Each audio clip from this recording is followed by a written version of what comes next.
Those stories and more straight ahead, but first, it is the talk of the town just over the state line. A gator, of all things, spotted swimming in a pond. Experts think it's an American alligator, and it's in the pond behind Bedford Junior High. Big questions tonight. How to get there, and how are they going to get it out of there? 13 ABC's Micaela Marshall out by the water all day today, talking with experts and school leaders, and she joins us live right now. Micaela. Lee, Diane, there's been a lot of people coming out to see the gator for themselves, some even attempting to catch it. But until professionals safely capture the animal, Bedford school leaders are asking everyone to stay away. Check out this 13 ABC News drone footage. You can see what experts believe is an American alligator gliding along in a murky pond. This pond is in a wooded trail area behind Bedford Junior High. A teacher spotted the animal, one not native to Michigan. It's very small. It's no threat to nobody. This pond is primarily used by students in biology class. Not exactly where you'd expect to find what experts estimate is a 3-foot-long striped American alligator. It's believed to be a pet who escaped or was let loose. It got loose or somebody let loose, one or the other. And they're going to instinctively go for water, find water. And when I was walking in, there's fish and stuff. Joe Garvrick owns the Indian Creek Zoo. School leaders called the DNR, which said Joe was the man for the job. Now, I pick them up all the time. During our interviews, we saw the reptile moving. There he is. Joe attempted to catch the gator with his bare hands, but it was too quick to snatch. We'll come out here with a little boat and some nets, and we'll probably get it to one side with some fishing nets, and we got a noose that can go around its neck. Mark Garman, the athletic director at Bedford, is asking everyone to stay clear of the area. Entrances to the pond are blocked with cones. And then now it's a little bit of a burden for us because we need to make sure we get rid of it. We already is knowing, we trust Joe's expertise on this, that it's not a real threat to anyone. It's going to stay there, but we will get it out of here as fast as we can. If this was a 8-foot alligator, I would stay out here tonight and we would get it, but it's very, very small. So for at least tonight, this gator remains in its new, unlikely home. Again, experts say there is no immediate threat. The plan is for the alligator to be relocated to the Indian Creek Zoo tomorrow, where a few others currently live. Lee, Diane. Micaela Marshall has the story you'll only see on 13 ABC. Micaela. Lee, Diane, the victim's daughter told me that she used this tactic to keep the person who was hitting her mom in the dark that she was calling for help. That way, he wouldn't run away before police got there, and it's a strategy that worked. 911. I would like to order a pizza at... You called 911 to order a pizza? Yeah, apartment. This is the wrong number to call for a pizza. No, you're not. I'm getting you now. In his 14 years of service, this is a call Oregon dispatcher Tim Tennick has never gotten before. You see it on Facebook, but it's not something that anybody has ever been trained for. We're just trained to listen. He says domestic violence calls are common, but not like this. Is the other guy still there? Yep. I need a large pizza. All right. How about medical? You need medical? No. With pepperoni. After this exchange, Tennick alerted officers to hurry. Turn your sirens off before you get there. Caller ordered a pizza and agreed with everything I said that there's domestic violence going on. Tennick says his intuition that something wasn't right kicked in, which to him reaffirms how important listening is in his line of work. Thank you. How can I help you? Other dispatchers that I've talked to would not have picked up on this. They've told me they wouldn't have picked up on this. Excellent dispatch work on the part of our dispatcher. Some dispatchers may have hung up. Oregon Police Chief Michael Navarre told me that ordering a pizza to indicate domestic violence is something he's never heard of. Not in all my years, not in my 42 years of law enforcement. But coming up with some kind of code to alert 911 that you're in trouble is the right thing to do. The chief says if you ever find yourself in a similar situation, here's what you should do. Somehow or another, convey to that police dispatcher that you're in trouble. And this woman did that. She did that not with her words, but with the tone of her voice. Thanks to the quick thinking of both the caller and the dispatcher, the alleged abuser, Simon Lopez, was arrested and locked up. He handled the call beautifully, and it had a happy ending. If you or someone you know is a victim of domestic violence, you can find links to local resources, as well as more information on what to tell a 911 dispatcher without tipping off the abuser on our website, 13abc.com. Back to you. Wow. Amazing story, Micaela. Kudos to the woman who called and Mr. Tenick, that 911 And the operator. dispatcher, That's kind what of I'm those saying, hidden yeah. heroes among Yeah. us. Amazing. All right, turning. Live from Toledo, this is 13 ABC Action News. Thanks for staying up with us. Welcome to Action News. I'm Micaela Marshall. We start tonight with the latest in a murder investigation in Perrysburg. Neighbors say they're shocked and traumatized by yesterday's deadly stabbing. Police identified the victim as 19-year-old Amani Irvin and the suspect as a 16-year-old teen. Tonight, I talked with a neighbor who tried to save the victim's life by performing CPR. Neighbors say Tonebridge Court is a quiet cul-de-sac in Perrysburg. You hear nothing, so it's a very peaceful neighborhood. But this Thanksgiving weekend, the street was blocked off by police. Officers on scene investigating a deadly stabbing. Neighbors say that they saw a male who appeared deceased laying at the end of the driveway. When officers got here, some of the neighbors had been performing CPR on him. The medics came and he was pronounced dead shortly after they arrived. So at this point, it appears to be a homicide.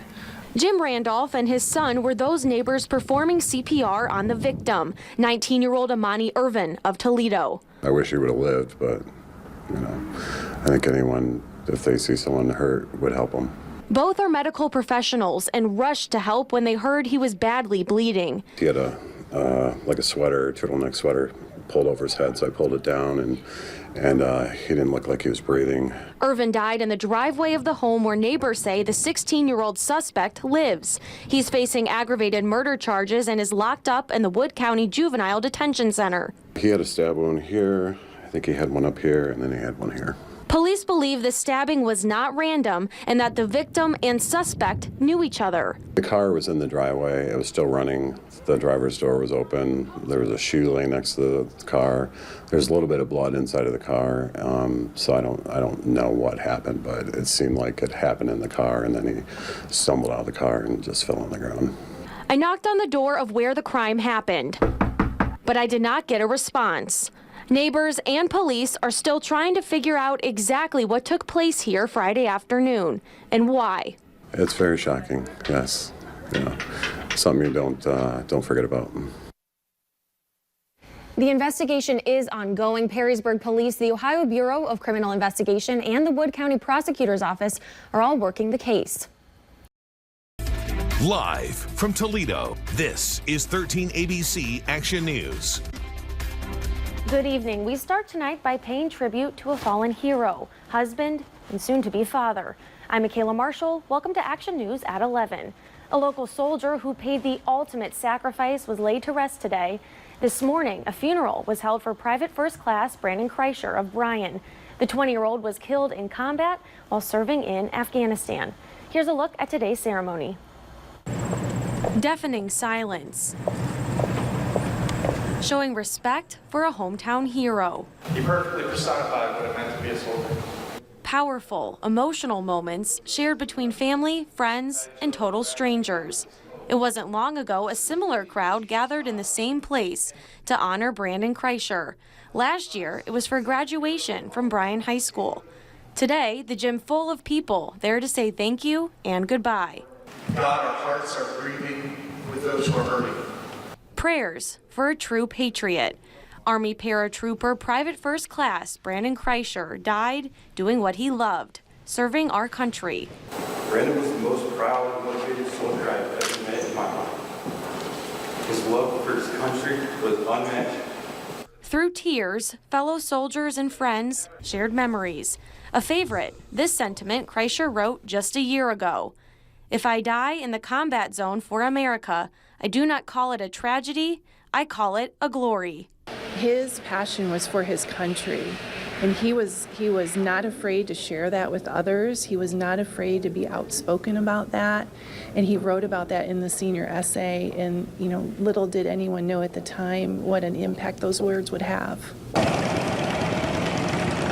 A flag line of Patriot Guard riders from around the state there to honor his sacrifice. I don't know Brandon at all, and I could have walked past him at a store and never known who the kid was. A young man, excuse me. But I can tell you this, he's a brother because he's a veteran. And we stood together. Kreischer leaves behind a wife and a baby boy due in December, along with a proud community and a lasting legacy. Truly an American hero. And Joe, the amazing thing about this story too is the fact that the community has rallied around this family in their time of grief. There's been lots of special events all week long, a procession welcoming home, you know, a visitation, and of course the funeral today. And it continues, right? There's even more still to come in Port Clinton tomorrow. Yes, Fisherman's Wharf is putting together 2 different events, one in the morning, one in the afternoon, hoping to raise funds for the family he leaves behind. Okay, and more on that, you can check out our website at 13abc.com. Toledo police are still reviewing what happened before 2 bodies were found in a car in Swan Creek Thursday night. Tonight, a candlelight vigil and some frustration. 13 ABC's Micaela Marshall live from where that vigil took place. Micaela? Bill, here at the end of Fry's Avenue, a dark, dead-end road, is the scene of the accident. The car flew off this ledge and landed in Swan Creek below. And now it's a place filled with balloons and candles, left to remember the 2 men who died here. Tears, candles, a cross, even songs. I once was lost, but now I'm found. All in honor of 2 best friends, 21-year-old Jesse Mahalik Jr. and 19-year-old Charles Quinn. Tonight's vigil brought together dozens of loved ones. They were very important people to all of us, and all of us. Charles, better known as Trey, loved to play sports. And his mom, Laura, says he has lots of friends. Just trying to be strong, and it's a dream. You know, I'm gonna wake up and he's gonna be right here. Jesse's a father, described as giving and caring. Seems like it always happens to the best people. Jesse's parents didn't want to go on camera, but Jesse's mom, Jenny, is angry. She said first responders could have done more to find her son. She wrote out of frustration on Facebook, "I know these victims are not their sons, daughter, mother's brothers, but they are to someone. We were treated like we did something wrong by finding my baby boy." These are our daughters and sons and family members. They are.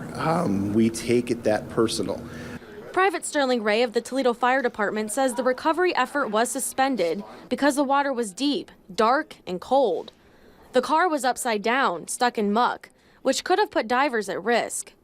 Jenny says she was out all night searching. Laura got there after the bodies were found. I don't want to put the blame on anyone, you know, anything like that. I just wish my son was here, and you know, it's hard. It's hard.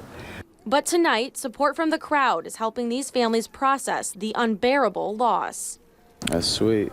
It lightens the mood up a lot. It's awesome. I know they're probably looking like, dang, it's jumping for us right now.